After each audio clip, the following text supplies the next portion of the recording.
What's up, Ninja Nerds? In this video today, we're going to be talking about anti-anginal medications. Before we get started, if you guys benefit from this video, it makes sense, it helps you, please support us in the best way that you can do this by hitting that like button, commenting down in the comment section, and most importantly, subscribe. Also, down in the description box, we have links below to our website where you guys can check that out. We got some great notes, some great illustrations that I think will be very helpful to follow along with during this video. So let's get started talking about the anti-anginals. But in order for us to do that, we have to build a very basic foundation, a slight talk about angina itself. So what is angina? It's the patient's got the chest pains, right? They got a lot of chest pain, and the reason they have this chest pain is usually a two-point reason. One is they got some type of plaque within their coronary vessels, the vessels that actually supply the myocardium of the heart. And so if we were to take a piece, here's a blood vessel, here's the myocardium of the heart. Now, if somebody has a particular occlusion or a plaque, so here is this kind of like plaque within the coronary vessel, this is going to reduce the perfusion of oxygen to these myocardial cells. So the oxygen delivery to these cells here, this is going to be your myocardium cells. There is a reduction of oxygen to these tissues. Now, that's the problem really when it comes down to coronary artery disease or angina. We'll talk about the different types of angina, but one of the reasons is that there's plaque here, or there's spasm of the vessel, and the basic concept here is that this is reducing the O2 supply to the myocardium, right? Whether they're due to an intense spasm of the vessel or a plaque within the vessel wall. So because of that, there can be a reduction in oxygen supply to the myocardium. Now, that's one particular reason. The next thing is, if you have reduced oxygen supply, obviously depending upon the degree of reduction in oxygen supply, the patient can start to have a lot of ischemia to the myocardium. And whenever they have ischemia to the myocardium, this may precipitate a chest pain. What can be potentially even worse, though, for some of these patients, obviously if the plaque is really, really big or it's completely occluding the vessel, there's almost no oxygen supply, then ischemia, infarction will ensue. But if the patient doesn't have a significant plaque, let's say that they have some type of plaque, but it's not completely occluding the actual entire coronary lumen, what happens is they may be okay. They may not have a lot of chest pain at rest. But whenever they start to exert themselves, maybe this is physically, or maybe there's a lot of emotional stressors going on in their life, and what happens is their sympathetic nervous system's on overdrive, their heart muscle's working hard, the heart's beating faster, whatever it may be, there's an exertional component. Now that heart muscle is going to have to beat faster, and it's going to have to beat a lot faster, it's going to have to pump a lot harder, and so because of that, the workload or the demand now is going to be a lot higher. So these myocardial cells, if they start increasing their work, they start utilizing more oxygen to make ATP, to contract and work harder, what happens then as a result? They increase their O2 demand. And that really becomes a problematic issue, because when you have a mismatch here where there is a reduction in O2 supply and an increase in oxygen demand, now the myocardium isn't getting the blood flow that it needs. And because it's not getting the blood flow, it's not getting the oxygen. And if it has to beat harder and contract harder and beat faster, now it's not getting the amount of oxygen that it needs, and the ischemia can get worse. And this can lead to infarction for some patients. So that's the basic concept of angina, is it's really these two particular things that can lead to the ischemic heart disease or coronary artery disease. Now there's different types of angina. What are those? Let's say here we have one patient, they have a stable coronary plaque, right? And so because of this stable coronary plaque, they do have some perfusion to the myocardium. So there is a reduction in oxygen supply in this particular scenario. But it's not as terrible, right? They're still able to get some oxygen to the myocardium. But for whatever reason, the patient decides to increase their oxygen demand. So they're exerting themselves, their heart's beating faster, their heart's contracting harder, they're going to consume more oxygen. Here's the mismatch. That mismatch will start leading to ischemia beginning to ensue. And that ischemia will then start to precipitate a form of chest pain, which is the terminology that we're utilizing with angina. But the question is what type of angina this is. Whenever there's a stable plaque that's reducing supply, the patient exerts themselves, and now they start having anginal chest pain. This type here is a very specific type that we call stable angina. So this is a stable angina. So this is a type of angina where the patient has some type of stable plaque that's actually present, but whenever they exert themselves or they have an increase in O2 demand, their ischemia gets worse. So these patients' angina is increased ischemia or chest pain with exertion. So that's usually the classical presentation for stable angina. So that's one type. This is going to be the one that we're going to see very, very commonly that we're going to try to treat. Patient has a known history of coronary artery disease. Whenever they exert themselves, walking upstairs, doing some type of yard work, whatever it is, that's the classic presentation. I'm like, man, I'm having a lot of chest pain. Another type that actually has nothing to do with the plaque, it's actually due to vasospasm. So in this situation, the patient is having some type of intense vasospasm. And whenever they have this intense vasospasm where the actual blood vessel is intensely vasoconstricting, it decreases the actual coronary lumen size. And now because of that, you're not getting as much oxygen to the myocardium. So what's the problem here? There is a reduction in O2 supply. And this can lead to ischemia. So the muscle is not getting enough oxygen to be able to form its particular functions. And so because of that ischemia, these patients may develop a type of chest pain, but the chest pain is due to a vasospasm, not a plaque. And that's the key here.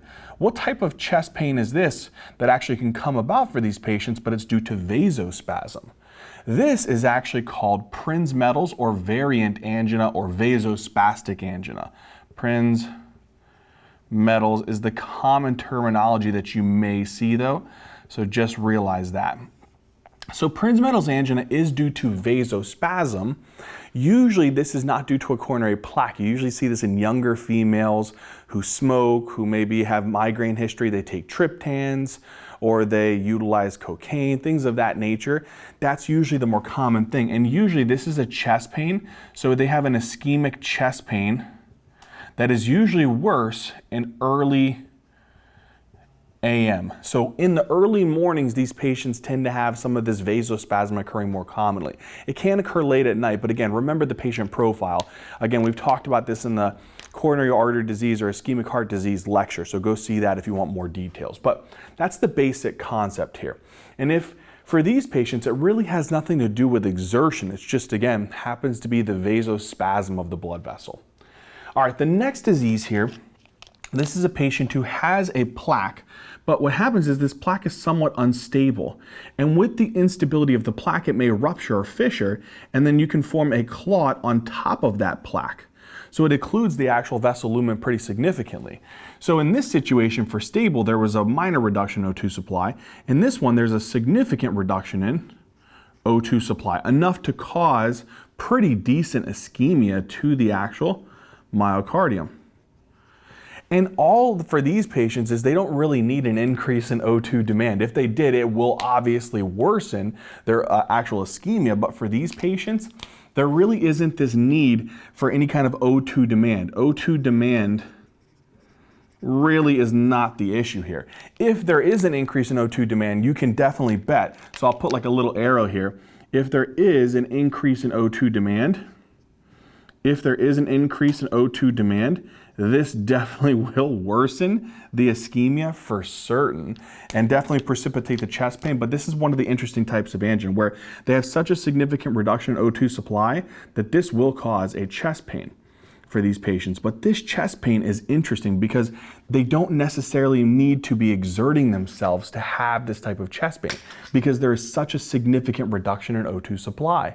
So since that's the primary problem here, this is a chest pain that we don't see with exertion. And this is called unstable angina. It's unstable because the plaque is unstable. It likely ruptured or fissured and created a clot on top of that that caused a subtotal occlusion of the coronary lumen. And so because of that, this is ischemia that can occur to the myocardium without exertion. And that's a pretty interesting concept. They don't necessarily need an increase in O2 demand. If it is present, guess what? It will certainly worsen the ischemia much, much more. But this is one of the classic presentations for an unstable angina. Now, with that being said, the other two are very, very similar. Let's quickly go through these. The next one here, very, very similar. They also can fissure this plaque or rupture their plaque, so it's an unstable plaque, and it forms a pretty significant occlusion here within this actual lumen to the point where the ischemia is so bad, so there's such a significant reduction in O2 supply, and this is maybe over a certain period of time, what starts to happen is you get ischemia in the outer parts of the muscle. So out here you start seeing ischemia, but then the inner blood vessels, because what happens is these coronary vessels, what they do is they give off like little feeder vessels that go deep into the myocardium. So imagine here there's like a little feeder vessel and it goes deep into the myocardium. The ones that actually get the most damage is the ones farthest away from the lumen here, from that big coronary vessel. So what happens is you see ischemia in the outer parts of the muscle, the external parts, and then you start seeing infarction, death of the myocardium towards the inner part. And so here you're going to start seeing infarction. And that's the problem. So you have ischemia in the outer parts and infarction in the inner parts. And so because of this, they start leaking certain particular molecules into the bloodstream. And you know what these molecules are? These are called troponins. These are called troponins, and they often tend to be positive in this patient population. So they have such a significant reduced O2 supply. Again, it doesn't need to have an O2 demand for these patients to really cause ischemia. That's not necessary. But again, you can bet on it that if this patient did particularly exert themselves, which would be absolutely catastrophic for them, if they did happen to exert themselves and increase their O2 demand, you can imagine that this will cause a very, very profound ischemia and a very profound increased risk of infarction. Now, because they have ischemia and even infarction and death of the tissue, this type of chest pain is very unrelenting and very intense. So they can have chest pain. But because these patients actually infarct their tissue, this is called a myocardial infarction. But here's one of the big things. It didn't infarct the entire myocardium, so because of that, due to the EKG changes when you do an EKG on these patients, they don't have this classic ST segment elevation. Theirs are more depressions or T-wave inversions, non-specific.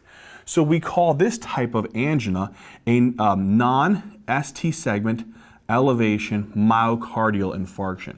But it's the same concept. They can have ischemia, but they also will have some degree of infarction of their myocardium without exertion. And that is a scary finding for these patients. Okay? And so that's the big thing. So when you look at these patients' EKG, if you were to get an EKG of both of these patients, these two patient populations here, for the NSTEMI and the unstable angina, they may have particular findings such as ST depressions or T-wave inversions. So you may see things like ST depressions and T-wave inversions, but you will not see any type of what?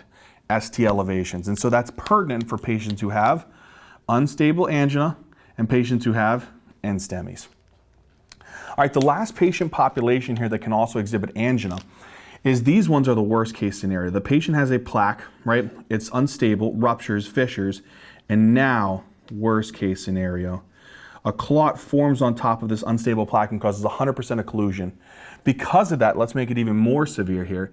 There is a significant reduction in O2 supply to pretty much no O2 supply to the actual myocardium.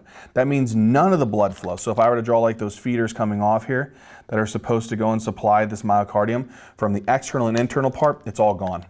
So there's going to be complete infarction of the myocardium. This is going to be all jacked up. Because of that, these patients will bump their troponins pretty significantly. So these troponins will be pretty elevated or positive, like an NSTEMI. One of the big differences, though, for these patients is that they will have something called ST segment elevations. So if you were to look at these patients' EKGs, you would notice that they would have these ST segment elevations on their EKG. And that is one of the big particular findings that you'll notice with this one. So since they actually infarct their tissue, they have an ST segment elevation. These are a very specific type of, again, anginal presentation. It's called a STEMI, a ST segment elevation myocardial infarction. And these patients have infarction of their myocardial tissue, which causes their chest pain, and they do not need this to happen with any exertion. This can happen at rest. And so I think that deserves a very particular terminology to discuss here. Let's do this here in pink, that these three particular types, unstable angina, NSTEMI, and STEMI, are part of something called acute coronary syndromes. And acute coronary syndromes, again, this will be unstable angina, NSTEMI, and even a patient who has a STEMI. These are the three presentations of acute coronary syndrome. And this is different from from stable angina, that these patients with acute coronary syndrome can present with a type of ischemic chest pain or pain due to infarction of the myocardium without any exertion that can occur at rest.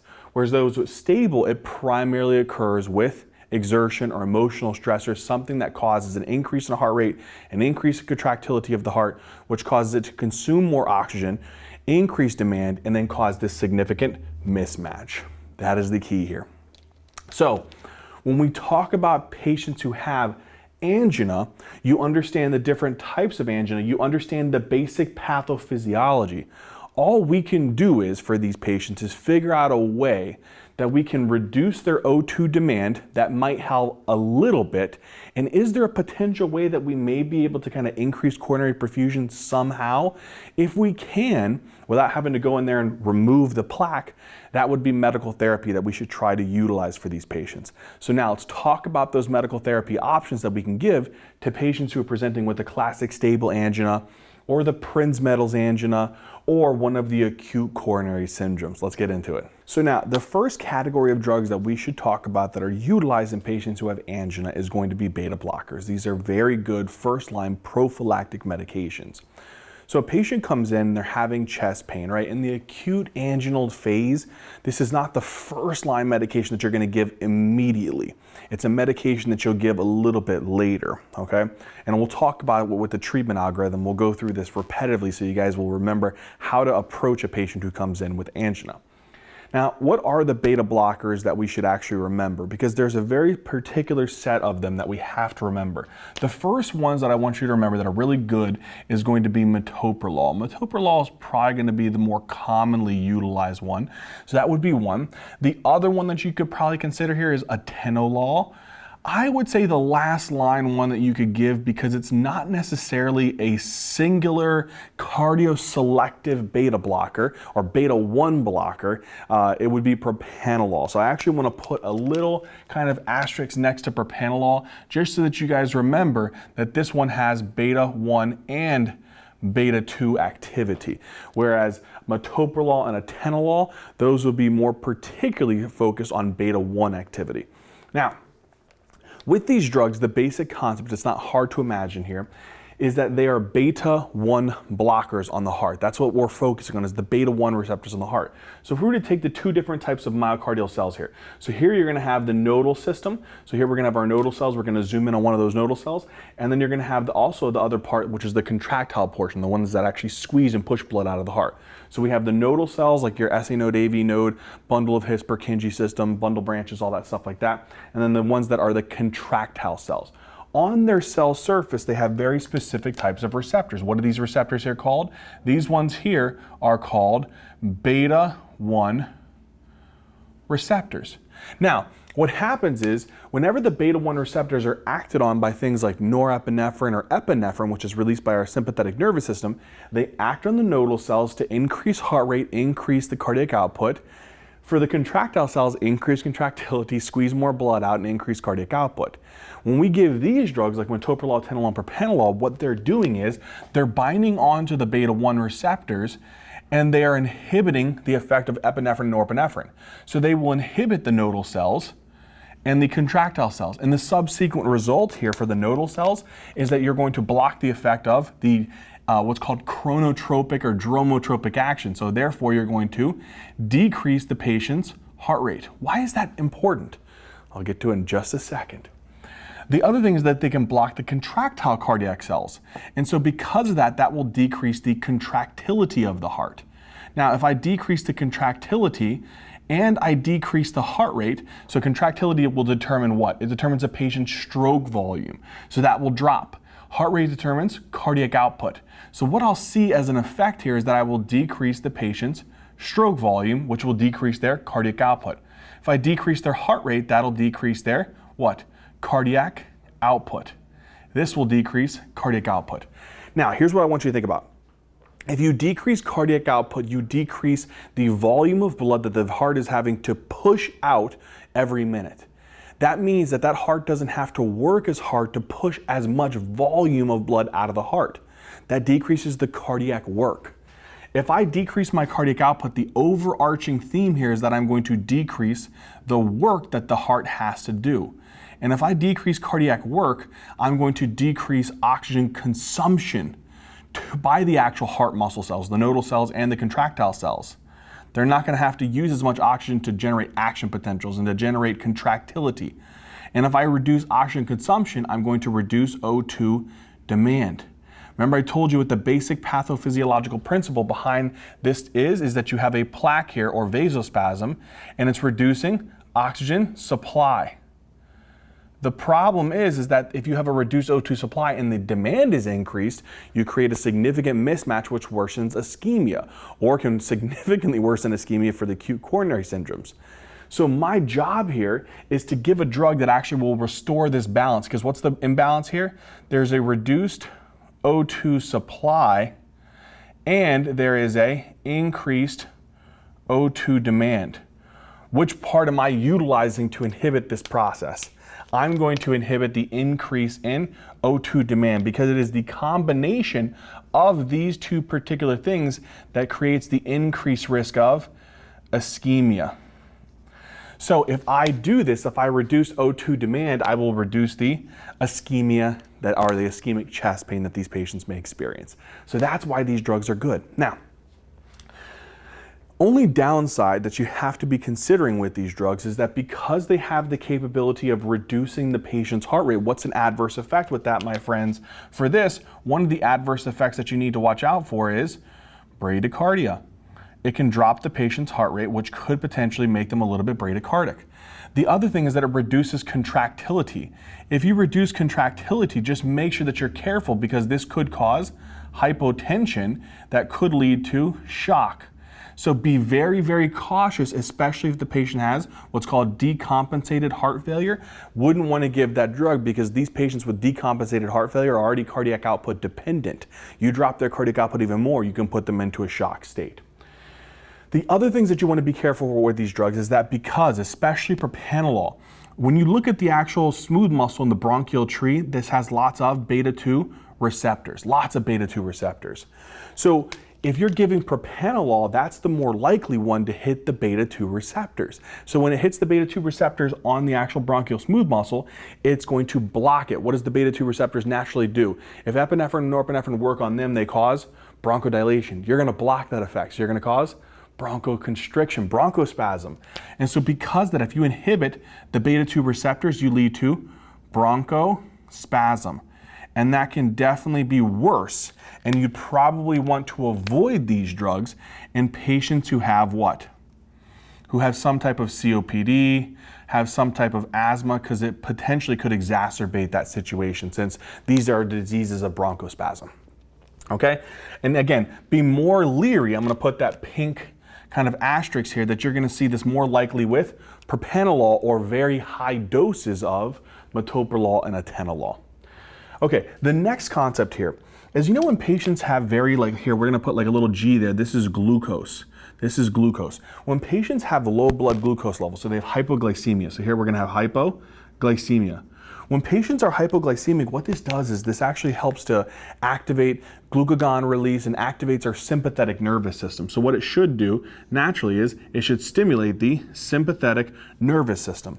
And the sympathetic nervous system will respond and say, oh, dang, glucose is low. I got to alert the patient, let them know that their glucose is low. And it'll increase their heart rate. It'll cause them to become more sweaty or diaphoretic.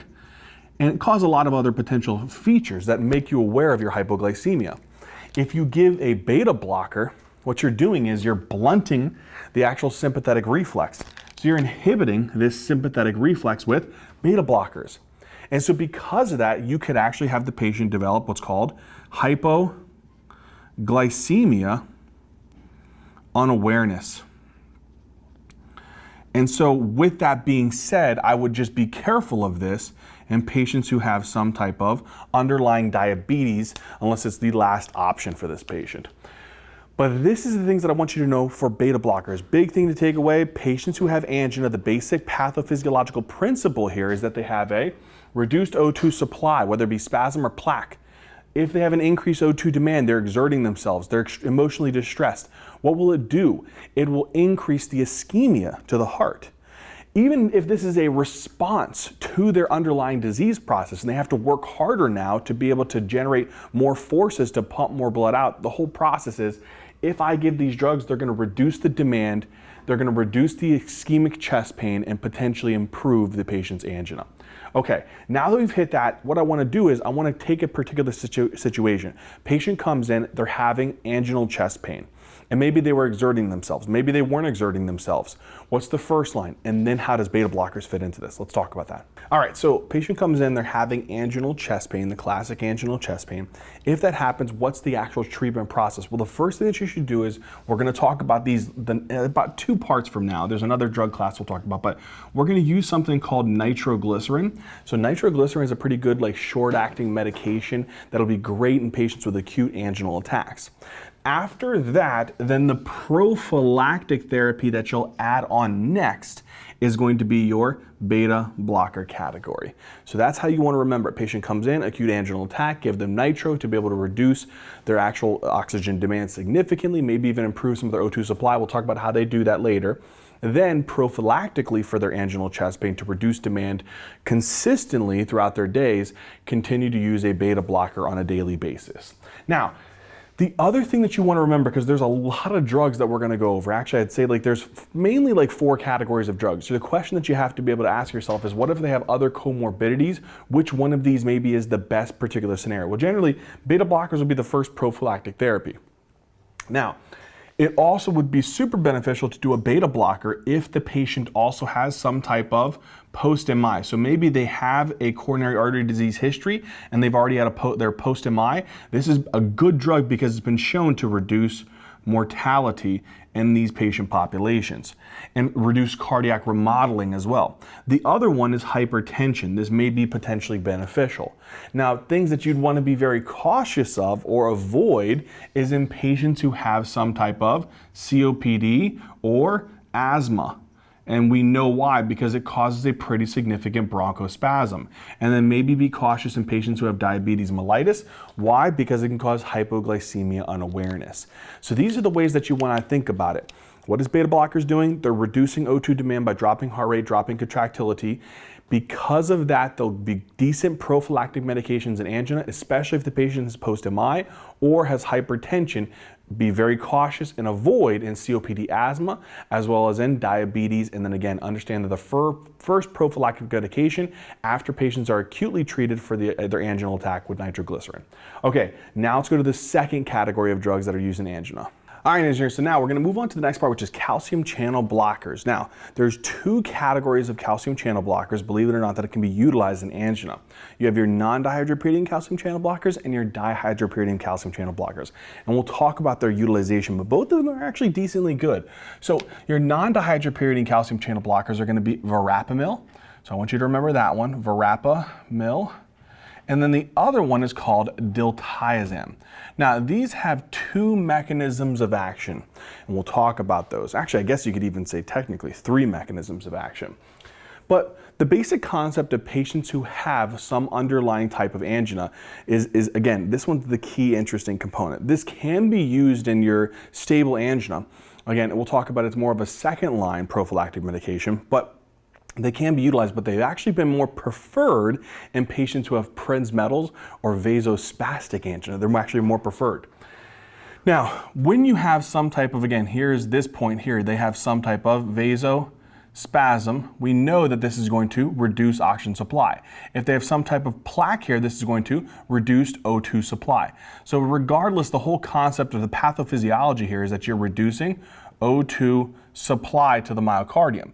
And if for whatever reason you increase the oxygen demand, the heart's working harder, either as a reflex or because you're exerting yourselves, we know that this is going to precipitate some type of ischemia that can worsen the patient's chest pain. whether this be due to vasospasm or whether it be due to a plaque. Again, we've just shown that these drugs actually tend to be more beneficial in the vasospastic cause. But either way, it can be utilized in both. Now, how do they actually help with, again, inhibiting this increase in O2 demand, and by reducing O2 demand and then reducing ischemia? Well, it's the same as the beta blockers. It literally is. Take some of the nodal cells, so the SC nodal cells, AV nodal cells, bundle of His, bundle branches, all that stuff, zoom in on one of those cells, and then the contractile ones, zoom in on that one. They don't have beta receptors, but what they do have on them is these little receptors here, or these little channels, I guess I should actually say.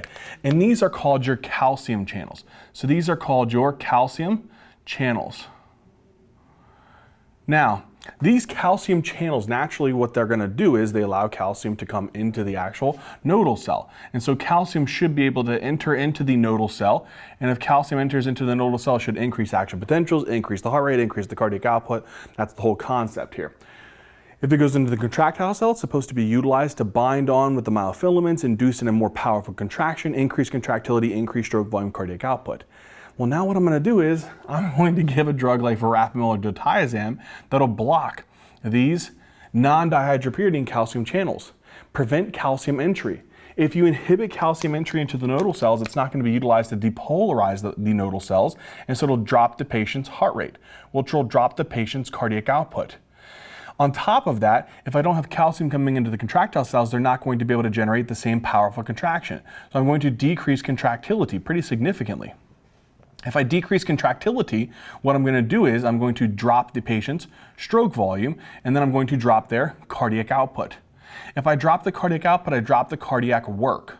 If I drop the cardiac work, then now the heart's not having to work as hard to pump this larger volume of blood out of the heart.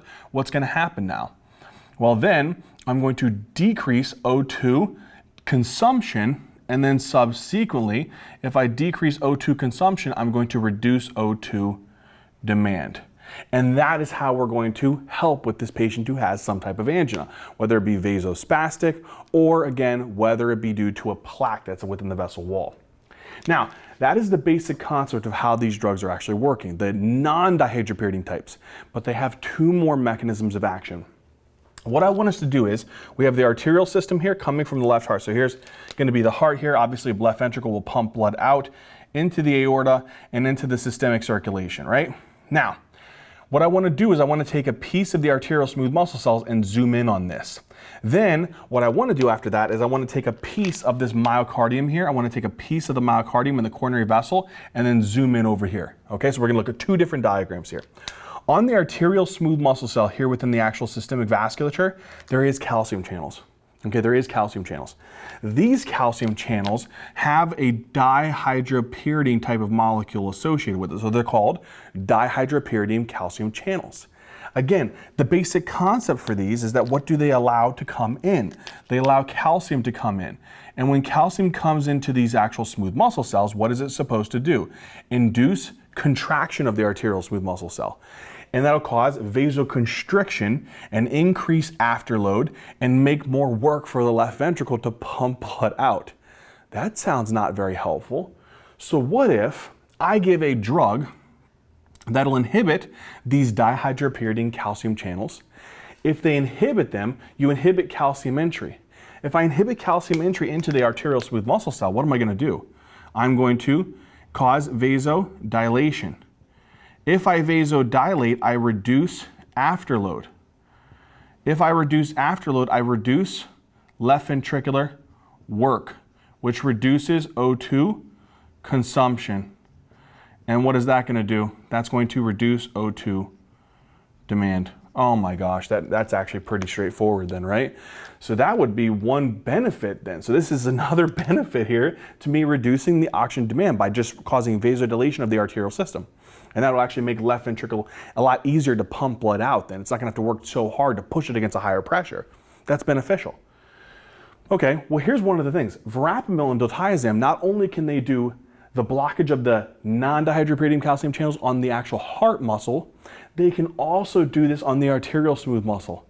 So you do have particular drugs, verapamil will actually be better. So if we look at it here, verapamil and diltiazem, if I were to actually compare here how they work on these channels here, these dihydropyridine calcium channels, the verapamil is going to have a more profound vasodilatory effect in comparison to diltiazem on the arterial smooth muscle cells. The true drugs that are actually going to be more powerful here at the arterial smooth muscles within the systemic circulation are the dihydropyridine calcium channel blockers. These are the ones that are truly going to be the best and working here on the arterial smooth muscle cells and inhibiting them, allowing calcium in, therefore allowing them to vasodilate, reduce afterload, reduce work on the left ventricle, reduce consumption of oxygen and oxygen demand. This drug category for the dihydropyridines is going to be two particular drugs, amlodipine and another one called nifedipine. And this is actually going to be the more preferred utilization within this category, nifedipine. All right, we have now dihydropyridine calcium channel blockers will inhibit the arterial smooth muscle cells with the systemic vasculature. So will verapamil and diltiazem, but verapamil more powerful than diltiazem. Verapamil and diltiazem will also drop heart rate and contractility. The dihydropyridine calcium channels will not be able to do this in the heart, okay? That's important to remember. There's one more function that the non-dihydropyridines and the dihydropyridine calcium channel blockers have in comparison to each other. This next thing is we have to zoom in on this portion here. So now I'm looking here at the actual myocardium. So here is our what? This is the myocardium, and here is the coronary artery. Now, this coronary artery is an intense vasospasm. It is an intense vasospasm. If it's an intense vasospasm, we're reducing the coronary perfusion to the myocardium, leading to ischemia. So because of this, this is so small of a lumen that this will precipitate ischemia to the myocardium, leading to chest pain. What I'm going to do is guess what? On these actual coronary arteries, just like this, the smooth muscle cells, guess what they have? Calcium channels. So if I were to actually take a piece out of this coronary artery and look at the smooth muscle cell, here's a coronary artery, smooth muscle cell. If I were to actually take a piece out of this one and zoom in on it, here this is what you're going to see. And then again, on that is going to have what? Calcium channels. What type of calcium channels will you see here, my friends? You'll see the dihydropyridine calcium channels on these coronary artery smooth muscles. And so what's going to happen is, if you give them something like amlodipine or nifedipine or verapamil and diltiazem, what is it going to do? Generally, calcium is supposed to enter into these, and if calcium enters in, it's supposed to cause this muscle to contract and then cause reduced coronary perfusion. If I give them these particular drugs, amlodipine, nifedipine, verapamil, diltiazem, verapamil is better than diltiazem, it'll inhibit calcium entry into this coronary artery smooth muscle cell. And then what's that going to do? That's going to reduce the vasospasm. It's going to inhibit the vasospasm. So there was vasospasm going on here, right? Let's actually write this down. Vasospasm. This was vasospasm here, which was precipitating reduced coronary perfusion causing ischemia. When I give drugs like amlodipine, nifedipine, verapamil, diltiazem, it'll inhibit the calcium entry into the coronary artery smooth muscle cells. That will inhibit the vasospasm. It'll open up this vessel a lot more, so because it's going to vasodilate. If it vasodilates now, I'm going to increase the perfusion to the coronary myocardium and inhibit ischemia. Wow, that's actually pretty interesting when you think about that. So again, what I want you to take away from this is verapamil and diltiazem, their primary function is working on the cardiac tissue. They drop heart rate and contractility, which drops cardiac output. But they do have two other functions, but not as powerful. They can reduce the actual vasoconstriction of the arterial smooth muscle cells within the systemic vasculature, reduce afterload, reduce work on the left ventricle. They also can reduce vasospasm of the coronary arteries, improving coronary perfusion and decreasing ischemia.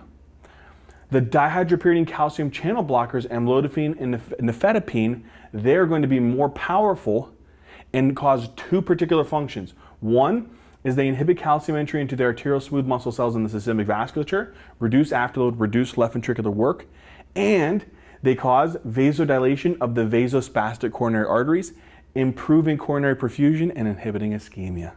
This is what I want you to remember for these particular drugs. So let's also put this one here. We're just going to create like a little, it'll also perform that function. Okay? Rapamycin can do all three functions, more powerful on the ones above. Amlodipine and nifedipine are going to be more powerful for the ones here on the bottom. Okay, now that we've discussed this particular action here, what I need to do now is I want to talk a little bit about how these actual drugs potentially can cause some adverse effects. It's not hard to imagine that the verapamil and diltiazem, what would their adverse effect be? We don't even need to really kind of be too crazy about it. What is one of the adverse effects? It can cause a reduction in heart rate. So watch out for any bradycardia. It also can reduce contractility, so you better be darn careful in patients who have heart failure. Do not give this medication because it can drop their contractility, make them hypotensive, and put them into cardiogenic shock. The other adverse effect here that you have to watch out, particularly with the dihydropyridine calcium channel blockers. So with these, one of the big things that you want to watch out for is that they reduce the systemic vasculature. So what do? They reduce systemic vascular resistance and then drop the blood pressure. One of the big things with this is that this is going to cause a reflex tachycardia.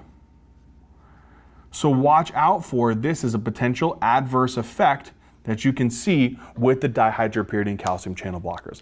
They also may cause a little bit of vasodilation of the cerebral vessels, which may cause headache. So watch out for that as well. But again, big adverse effects to watch out for. Verapamil diltiazem, watch out for bradycardia.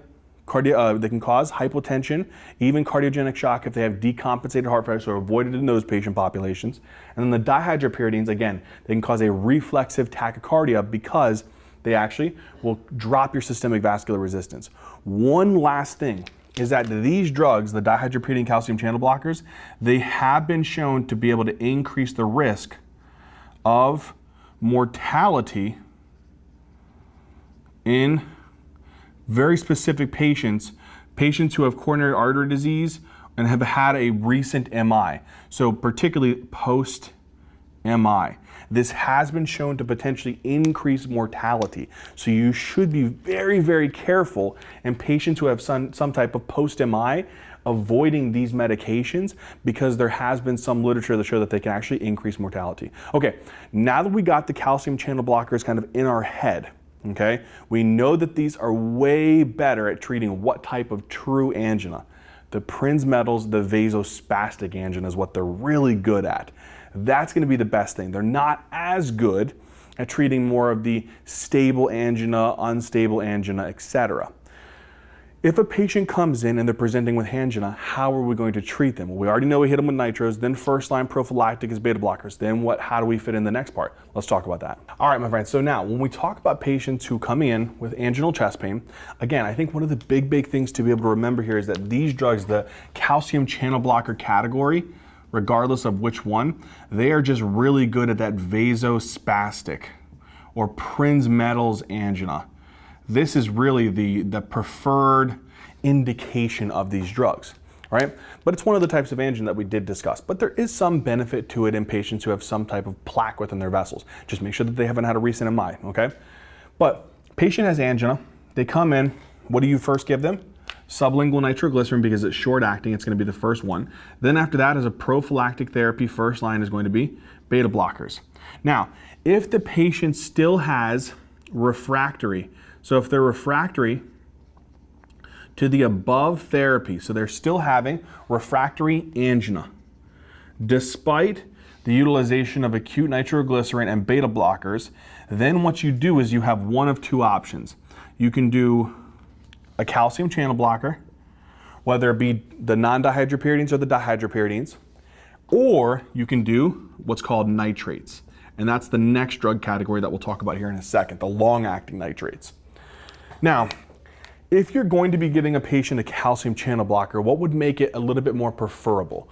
One is that it's a vasospastic angina. That's one particular reason. But the other thing is, does the patient have underlying hypertension? If they have hypertension, these drugs actually may make them a little bit more preferable, especially the dihydropyridine calcium channel blockers may make this a little bit more favorable. The other thing is that in patients who have underlying diabetes and patients who have underlying COPD or asthma, this will not cause bronchospasm. This will not cause hypoglycemia unawareness. So it may be pretty beneficial in those situations who maybe can't tolerate a beta blocker. So in this situation, think about this. It may be beneficial in COPD and asthma where they weren't able to, they weren't able to take a beta blocker. So then you can give them a calcium channel blocker. In the same way, they have diabetes, so they have increased risk of hypoglycemia unawareness. They couldn't tolerate the beta blocker. Then you can go with a calcium channel blocker. But again, one of the big things that you have to be aware of is just do not give this to patients who are post-MI. There is an increase mortality with these particular drugs.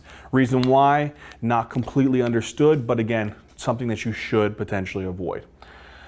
Okay, so when we're talking about calcium channel blockers, again, we have the two particular categories, just so you know, the dihydropyridine and the non-dihydropyridine. They're good, more preferable in the vasospastic Prinzmetal's angina, but can be used in stable angina or the acute coronary syndromes. Again, you want to be very careful though with these agents. If you're going to use them, you use them after you've already tried a beta blocker and the patient's refractory to it, or maybe they won't be able to tolerate a beta blocker for some particular reason. Generally, you still can give it in these particular situations, just so you know.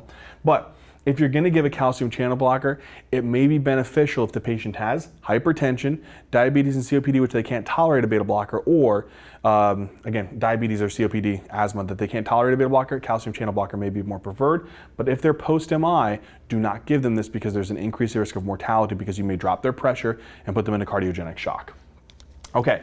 That discusses this option. Let's move into the next option, which we haven't discussed, but we've mentioned it kind of briefly, the nitroglycerin, and then the other ones, which are your long-acting nitrates, which we're going to talk about now here, the isosorbide. So this is your long-acting ones, whereas nitroglycerin is going to be more of the short-acting one. But let's talk about the category of drugs called nitrates now. All right, so next category, nitrates. Now, nitrates are actually pretty cool, pretty beneficial in these patient populations. So again, basic concept, I want you guys to just keep, this pathophysiological principle is actually probably one of the simplest ones in medicine, thank goodness. But again, there's a coronary plaque. It's reducing oxygen delivery to the myocardium. So again, we got that basic concept that there's a reduction in O2 supply, and if there is an increase in O2 demand, this mismatch is the problem with this disease. It leads to ischemia, which precipitates worsening chest pain. So how do we treat these patient populations? It's really interesting. So what I want to do is because these drugs don't actually drop heart rate, they don't drop contractility, and they don't even really dilate your arterial smooth muscle cells within the systemic circulation. They have two primary functions. So beta blockers, they reduce heart rate contractility. That was their mechanism of action. The calcium channel blockers, all of them actually, if you think about it, well, particularly the non-dihydropyridine, they reduce heart rate, reduce contractility, but they also, systemic vasodilation, coronary artery vasodilation. For the dihydropyridines, it was systemic vasodilation and coronary arterial vasodilation. For these drug categories, they don't really have any effect on the systemic arterial system, the heart rate, the contractility. They really work on veins and the coronary arteries. That's it.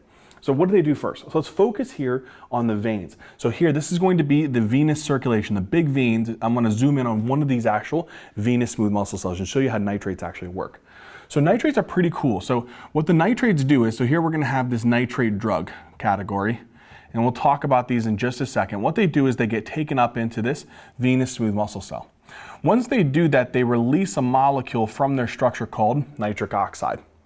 The nitric oxide will then stimulate a very special type of enzyme here called guanylyl cyclase. Guanylyl cyclase will then take a molecule called GTP and convert it into cyclic GMP. Cyclic GMP will then activate something called protein kinase G.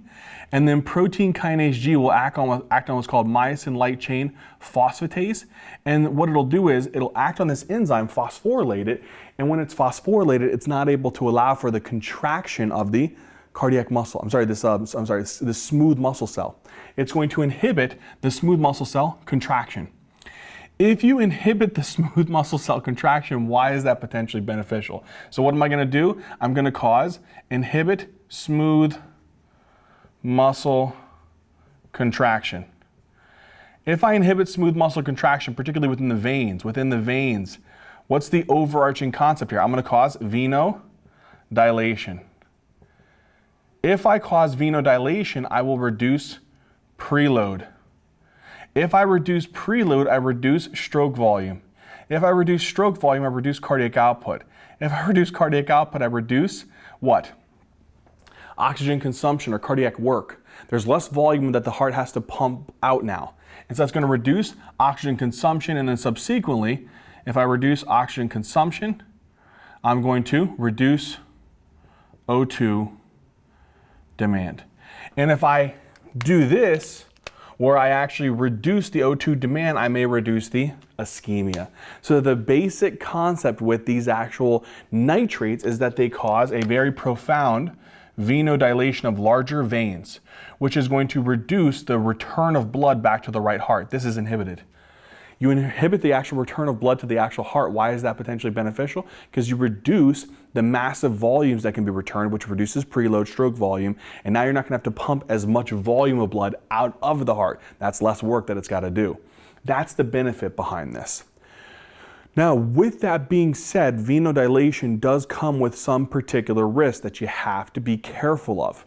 If a patient has a right ventricular myocardial infarction, so their right ventricle is already jacked up, okay? It's not pumping blood from the right heart to the left heart.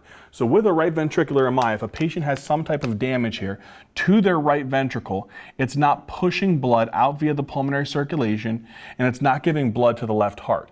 So because of that, with a right ventricular MI, the downside is that it's going to reduce the left ventricular preload, and then subsequently the cardiac output, and then drop the patient's blood pressure.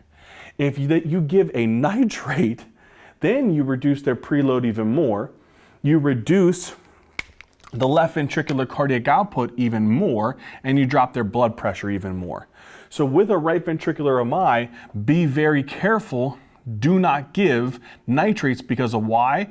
It can significantly drop the patient's blood pressure. So be careful. If a patient has a right ventricular MI, don't give them a nitrate because you can drop their preload. If the right ventricle is already not squeezing blood out and now it has no volume to squeeze, you're not going to give anything to the left heart. The left heart's not going to get any love, and the blood pressure is going to tank. Another thing is, don't give this drug with another drug that has a similar type of activity. So I would probably avoid giving this drug in patients who are on what's called phosphodiesterase 5 inhibitors. And these are the medications for the Viagra or the tadalafil, sildenafil. I would be careful with those. Why? Because what these drugs do is they also work to increase your cyclic GMP within what? The actual venous smooth muscle cells.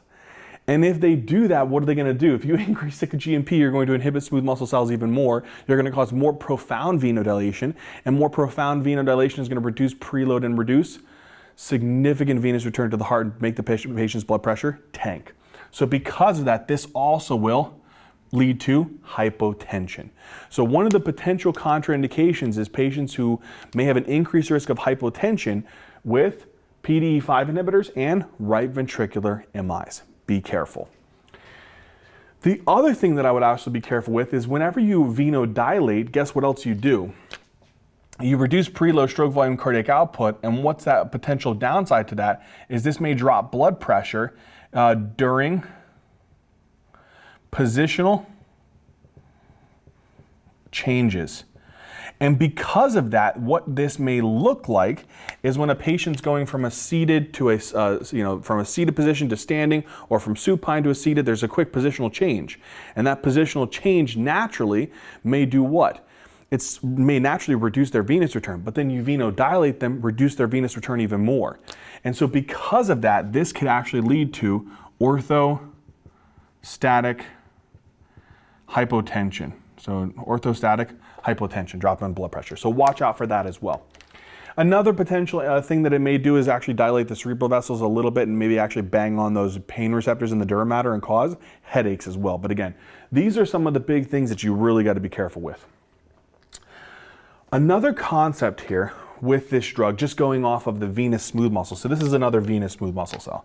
So here's another venous smooth muscle cell. We're zooming in on it. Now, naturally, what's really interesting about nitrates is that they really are pretty powerful, and they love to, again, kind of increase the nitric oxide and stimulate the heck out of this guanylyl cyclase, right? And the concept behind that is, again, it'll take the GTP and convert it into lots of cyclic GMP. That's the whole process. When you give nitrates, what happens is this guanylyl cyclase becomes desensitized. All right, it starts becoming desensitized with continuous usage. And so because of that, if the guanylyl cyclase will start to become desensitized, then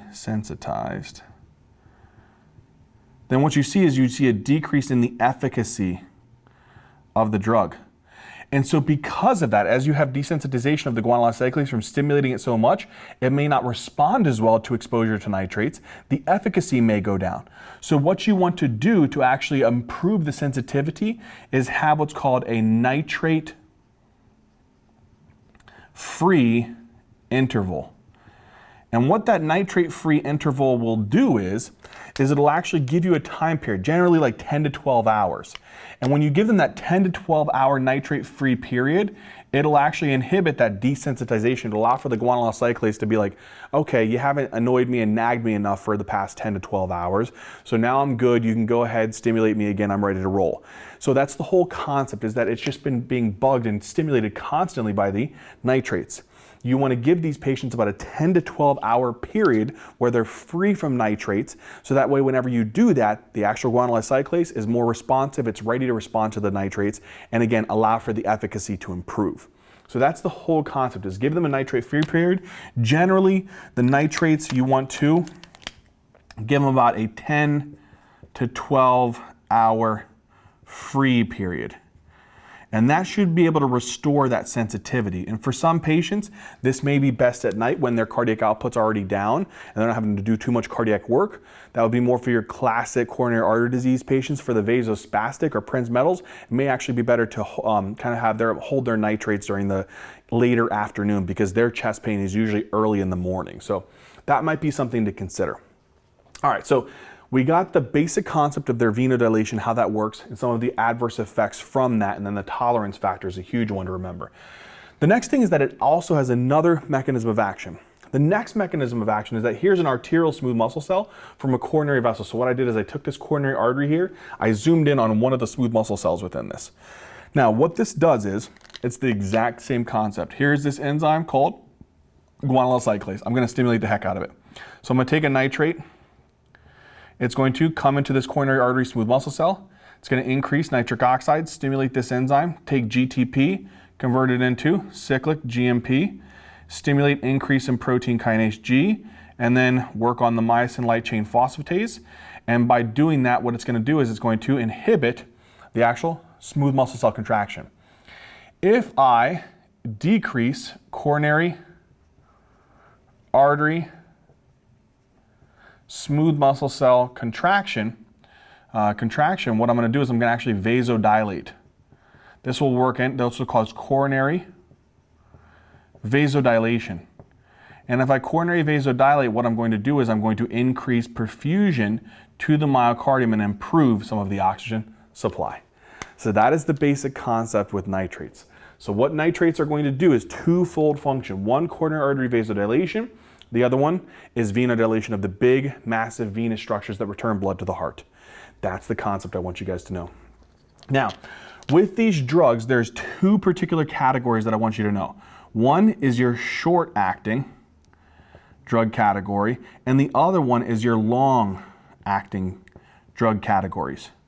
The short-acting, I want you to remember something called nitroglycerin, commonly abbreviated NTG. Now, this drug is terrible given PO. It literally, the first pass metabolism by the liver is like 90%. So like 10% of the drug will actually be utilized by the time it's done with the liver. So because of that, it's not good to give it that way. These drugs, we'd prefer to give it sublingual or as transdermal. So we can give it transdermal. So sometimes they put like a paste on, or they put like an ointment on. And these are actually the best ways because it avoids the first pass metabolism effect. Now, this is why we give it for acute anginal attacks, okay? The long-acting ones are going to be what's called isosorbide dinitrate, and then the other one is called isosorbide mononitrate. If I were to use plus signals to tell you the duration of effect here, this one would be 2+. The isosorbide mononitrate, it actually has to have, again, with this one, it actually has much more or a longer duration. So these are drugs that we could actually give to be able to increase, again, the duration of this nitrate effect. So that's the concept behind these drugs. So now we know the name of the drugs, we know their two mechanisms of action, we know the adverse effects. Let's go back to the treatment algorithm because we're beating this thing like a dead horse. We should know it by the end of all of this. Patient comes in with an acute anginal attack. How do we treat them? Where does the long-acting nitrates, short-acting nitrates come into this picture? All right, my friends, so now patient comes in, acute anginal attack. How do we treat them? Acutely, nitroglycerin. That's why it's, again, it's sublingual, transdermal. So again, this would be nitroglycerin. It's going to be the acute kind of venodilation, reducing preload stroke volume, cardiac output, and coronary artery vasodilation. After that, the first line prophylactic will be beta blockers. This is beneficial in patients who have hypertension, patients who are post-MI. Be careful in diabetes, COPD, asthma. Again, from these, they're reducing heart rate, reducing contractility. Beta blockers, metoprolol, atenolol, and propranolol. If the patient still has refractory angina, despite what we have just covered at this point, then what do we move on to? We can move on to the calcium channel blockers. This would be beneficial if a patient has vasospastic or Prinz-Metals angina. This is the non-dihydropyridines. They reduce heart rate, contractility. They also can cause arterial vasodilation of the systemic artery system and coronary artery vasodilation. The more potent vasodilators is the dihydropyridines, such as nifedipine, amlodipine. They cause systemic arterial and coronary artery vasodilation, which increases perfusion, as well as the systemic reduces afterload, reduces left ventricular work. These will be beneficial in patients who have underlying hypertension, may be beneficial in patients who can't tolerate beta blockers, and patients who have COPD, asthma, or diabetes. Avoid them post-MI because of increased mortality risk. Then, if you don't want to do a calcium channel blocker for whatever reason, such as they're post-MI, they just won't tolerate it for whatever reason, then you can go on to another option is the long-acting nitrates, such as isosorbide dinitrate or isosorbide mononitrate. I'll tell you though that isosorbide dinitrate is going to be the more commonly utilized one. Now, in this situation, when would nitrates be beneficial with other associated comorbidities? They may be more beneficial if a patient has some type of post-MI. So if they're post-MI, nitrates may be not a bad idea. So post-MI. The other thing is that these also may be potentially beneficial in a patient who has diabetes and COPD because they don't alter the process of bronchospasm. They don't have anything to do with hypoglycemia unawareness. So they may be beneficial in patients who have COPD, asthma. Again, they have no effect on that process. And then again, they also may be beneficial in patients who have diabetes because again, this will cause no bronchospasm. So that's why it may be beneficial. And then again, it causes no hypoglycemia unawareness. So it has no effect on that. So because of that, again, we're not going to see that type of problematic issue with these. Only thing I would be careful of is, again, they're not really good in hypertension. So if you're trying to put a patient on a nitrate who has hypertension, that's not really a great indication for these medications. But that is the concept that I want you guys to understand. So we now know the mechanism of action of these drugs. We now know, again, the adverse effects. We know how they work. We know how we utilize them in patients who have angina. What's a potential benefit to these? Again, can be used post-MI for symptomatic relief, can be utilized because it's not going to cause any drug reactions or problems with bronchospasm or hypoglycemia unawareness in these two diseases, but they're not going to be great at hypertension. They're just not the first-line agents. Now that we've talked about that, let's talk about the last category, the refractory drug that you probably might not see very often at all, Ranolazine. All right, my friends, last drug is Ranolazine. Now, Ranolazine is actually pretty interesting. It's kind of like a sodium channel blocker. So how does a sodium channel blocker, kind of like an antiarrhythmic, really come in and help us out and with a patient who has angina? Again, whole concept of angina is you got a patient here with a coronary plaque. Coronary plaque is kind of occluding the blood flow, and that's reducing the oxygen supply to the myocardium. So if there is a reduction in oxygen supply and a patient has an increase in demand for whatever reason, this is going to create a mismatch. It's going to make the heart not get blood and then have to work harder without less blood, and it's going to precipitate ischemia. How in the world is a Ranolazine going to help out with this? Okay, on the actual contractile myocardial cells, there is sodium channels, okay?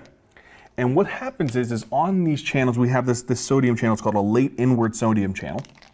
And what happens is, generally, this channel will open up and allow for sodium to enter in.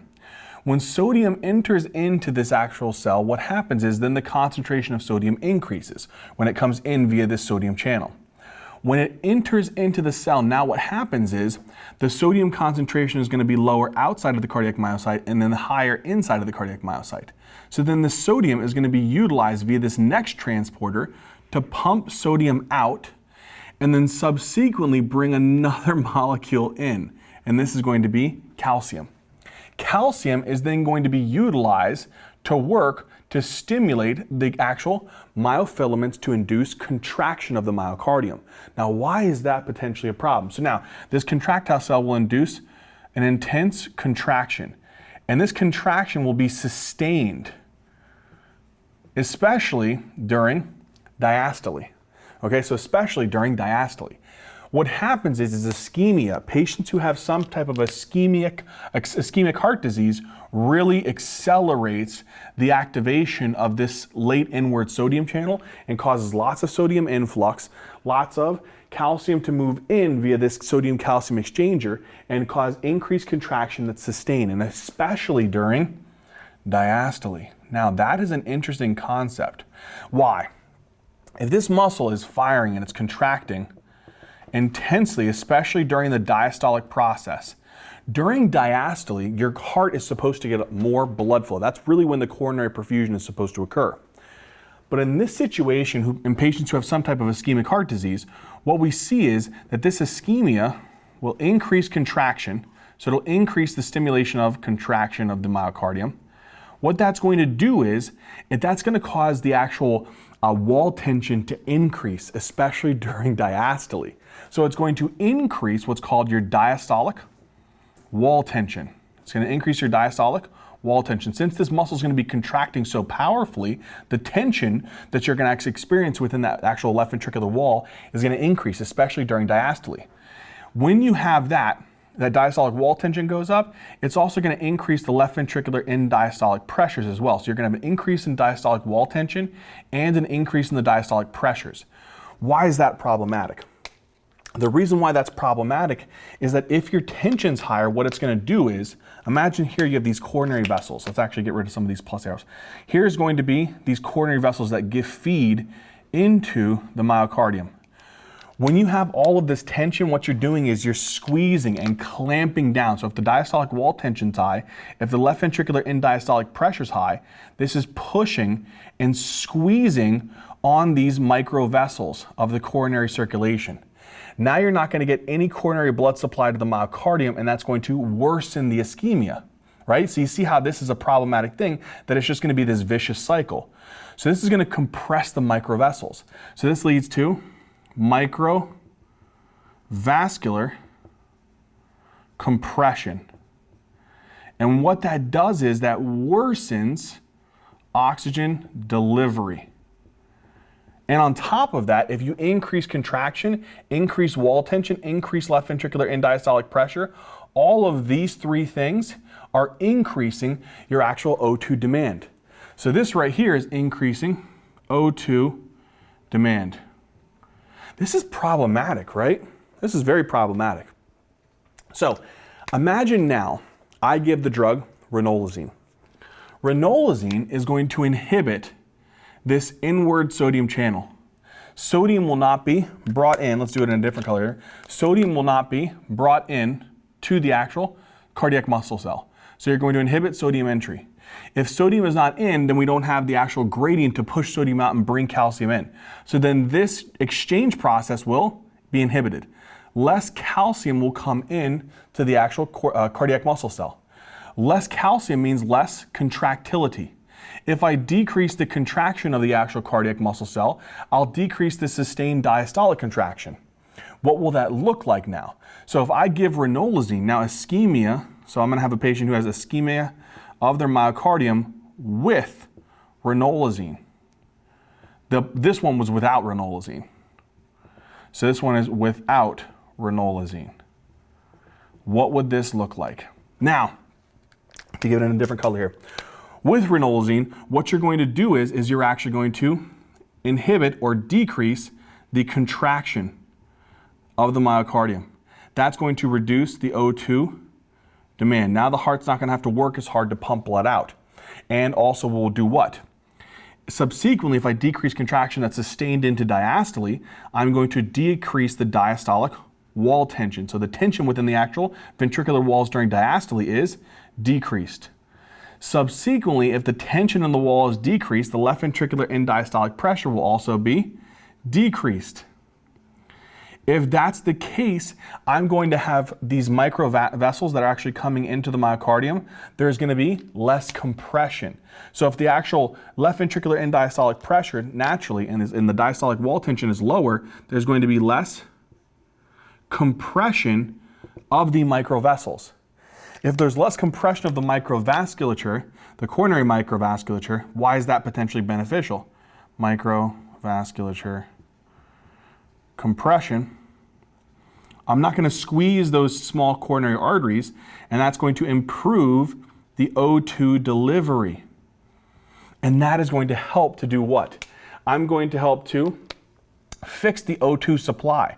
So I'm actually going to inhibit the low O2 supply, and I'm going to decrease the increase in O2 demand and improve coronary perfusion by having less microvascular compression, less diastolic wall tension, less left ventricular end diastolic pressure, all by inhibiting these late inward sodium channels within the contractile myocardial cells. That's pretty interesting. Now, this is the last line drug. It's not a drug that we're going to give first because it comes with relative risk. One of those is that there's a lot of drug interactions. So you know your cytochrome P450 system, so cytochrome P450 system. So when we take particular drugs and we metabolize them, right? So here it's metabolized. This has lots of drug interactions. So significant drug interactions. I would actually really remember that there is an increasing risk of drug interactions here. The other thing that would also be an adverse effect of this drug. So one is a pretty profound drug interactions. The other thing is that it prolongs the depolarization phase. Okay, potentially at parts of the depolarization phase, it's going to alter it. So in general, sodium channel blockers, they can actually do something very interesting. So sodium channel blockers, when you look at the phases, and we'll talk about this in the antiarrhythmic lectures, but there has this ability to be able to prolong the QT interval, which increases the risk of what's called torsades de pointes. So because of that, that is another adverse effect that you really want to be careful with. But this is pretty common because this is a sodium channel blocker. So because it is a sodium channel blocker, it's going to have this ability to prolong the QT interval and increase the risk of torsades de pointes. So watch out for that with ranolazine. So ranolazine has the ability to inhibit late inward sodium channels, inhibit sodium-calcium exchange, less calcium, less contraction that's sustained during diastole especially. That's going to reduce contractility of the actual myocardium, reducing oxygen demand. It's going to reduce the diastolic wall tension, reduce the left ventricular end diastolic pressures, less compression of the small microvasculature of the coronary circulation. Therefore, we're going to have more oxygen distribution to the actual myocardium. Therefore, we're going to have the ability to help minorly increase the O2 supply and then decrease the O2 demand, helping to reduce the degree of ischemia. Watch out for drug interactions and QT prolongation. Now, how does this last algorithm fit in with ranolazine? So patient comes in, they have an acute anginal attack. How do we treat them? Nitroglycerin. So give them the nitroglycerin, that's going to be the acute phase. After that, what's the first prophylactic medication? Beta blockers. Nitroglycerin, again, then first prophylactic medication, beta blockers. If they have refractory, I'm just going to put these starts here, inadequate relief despite the beta blocker, then what do we do? Calcium channel blocker. Or another option would be long-acting nitrates. Okay, then if they're still refractory to all of these therapies, then you give them ranolazine. And that is how we will treat a patient with angina, right? Now, another potential benefit to ranolazine, since it is the last line medication, is it may also be beneficial if the patient has some type of underlying arrhythmia. If they have an underlying arrhythmia, this is a sodium channel blocker, so it may be potentially beneficial, so watch for that. But again, now we know beta blockers reduce heart rate contractility, reduce O2 demand. Calcium channel blockers, the non-dihydropradium, reduce heart rate contractility, reduce O2 demand. They also cause systemic arterial vasodilation, reducing afterload, reducing oxygen demand.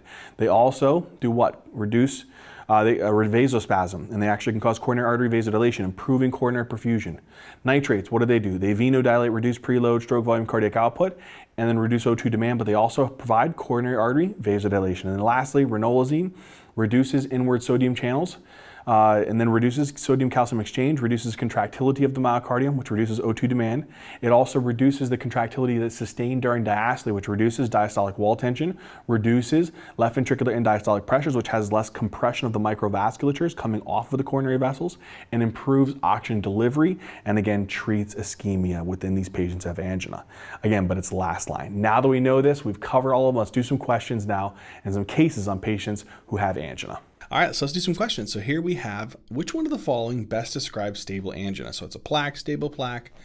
They have reduced oxygen supply to the myocardium. If there's an increase in demand or exertion or anything like that, it's going to worsen the patient's ischemia.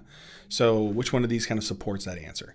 Excuse me. So angina occurs more frequently or with progressively less exercise or stress than before. No, that doesn't make it. It goes completely opposite. Angina is due to spasm of coronary, that's vasospastic.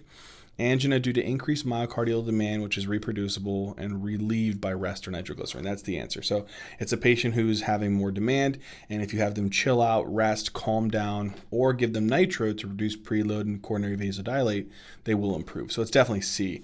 An angina pain accompanied by increase in serum biomarkers of myocardial necrosis? No, there's no troponin leak at all. Remember that I told you that's only with the acute coronary syndromes.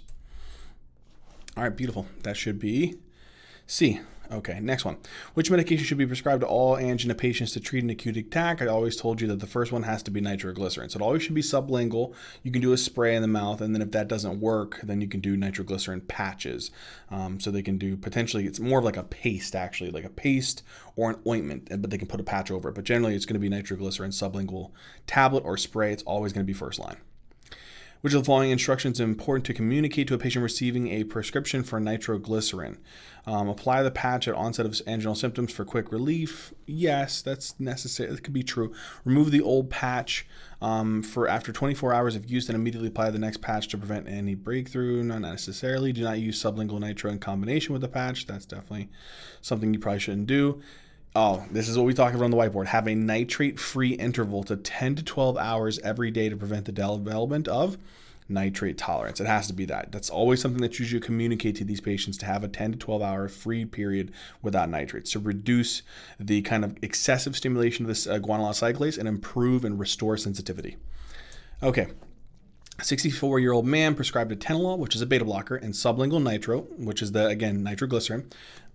After his recent hospitalization for unstable angina, so an acute coronary syndrome, which of the current medications should be discontinued? Remember, I told you, sublingual nitros can cause intense hypotension in patients with a right ventricular MI, or they're taking some other medication that increases cyclic GMP, like a PDE4 inhibitor, so like sildenafil, Viagra. So get away from that. Which of the following correctly ranks the calcium channel blockers from most active on the myocardium to most peripherally active? So in other words, you want the drugs that are going to be non-dihydropyridine calcium channel blockers. Those drop heart rate, drop contractility. That's going to be the ones that act on the heart. And the dihydropyridine calcium channel blockers, those are going to be the ones that work on the peripheral vessels. So if we're going off of that, it should always be the verapamil, diltiazem should be more on the heart. So those should be up front. So right here, and then nifedipine or amlodipine would be the peripherally active ones. So it should be B.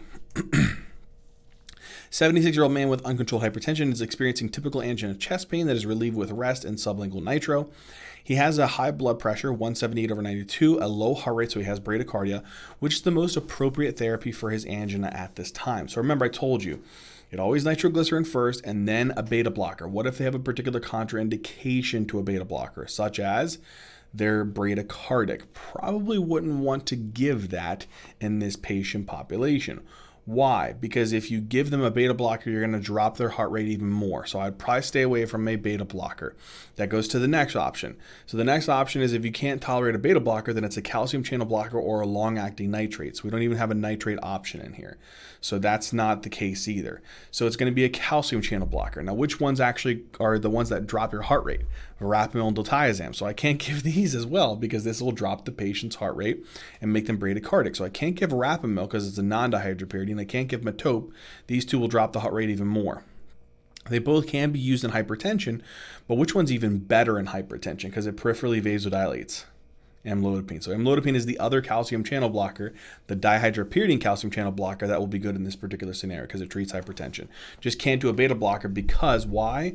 The patient already has bradycardia. Can't do the non-dihydropyridine because they have bradycardia. So it should be amlodipine.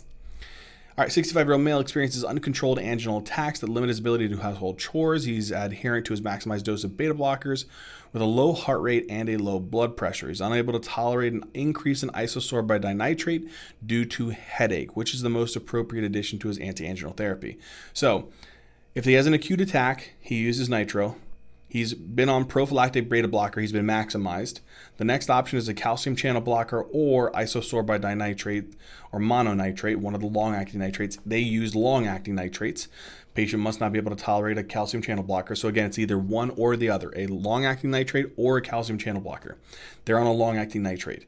So the long-acting nitrate's been maximized. They have no other benefit now. They're still having refractory angina. What's the last line medication that we add? Ranolazine. Beautiful.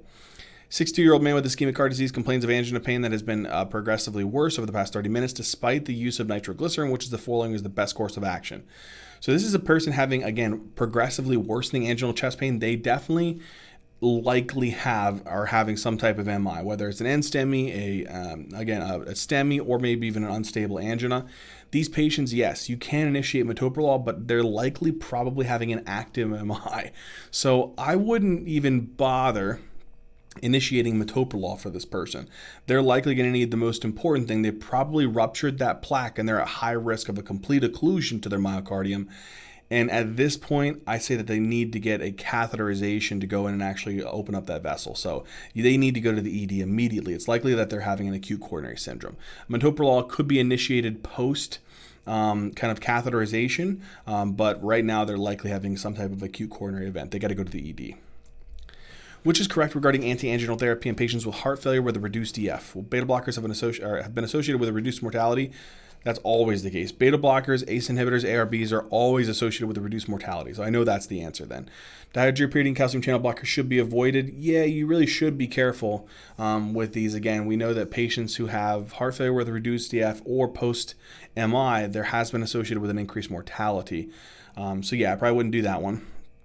Beta blockers with intrinsic sympathomimetic activity, or ISA, are preferred over those without ISA. No. Any kind of intrinsic sympathomimetic activity is definitely going to put a lot of strain on the heart. So no, that's not the best option. And the non-dihydropyridine calcium channel blocker should be used in patients with heart failure with a reduced EF fraction who cannot tolerate beta blockers. No, because it drops their pressure, drops their cardiac output. The answer is A, beta blockers. Okay, 45-year-old woman with type 1 diabetes has been diagnosed with Prinzmetal's angina. Which of the following is correct regarding management of angina in this patient? Well, first off, Prinzmetal's always responds good to calcium channel blockers. And we've seen that patients who respond better on these calcium channel blockers actually respond much better to the dihydropyridine calcium channel blockers than the non-dihydropyridine calcium channel blockers. So that's one concept here. So looking at these answers, I got to find the one that actually kind of tells or supports that answer. Beta blockers are the treatment of choice, but should be avoided because of diabetes. Again, you can still get beta blockers if patients have diabetes, but beta blockers are not the treatment of choice in patients with Prinzmetal's. It's always going to be calcium channel blockers. Nitro is not beneficial for this type of angina. That's not necessarily true. Nitro can be beneficial for any kind of angina. She should be counseled to take nitroglycerin before physical activity to prevent symptoms. No. Felodipine will be more effective than verapamil. Well, felodipine in general is a calcium channel blocker. So is verapamil. But in this patient right here, felodipine is a dihydropyridine calcium channel blocker, like amlodipine, like nifedipine. So it is going to be a very good drug. So either one of those would be a good drug, but definitely, yes, felodipine will be more beneficial than verapamil. That's just what the literature shows, that dihydropyridine calcium channel blockers are superior than the non-dihydropyridine in vasospastic or Prinzmetal's angina. So it should be D.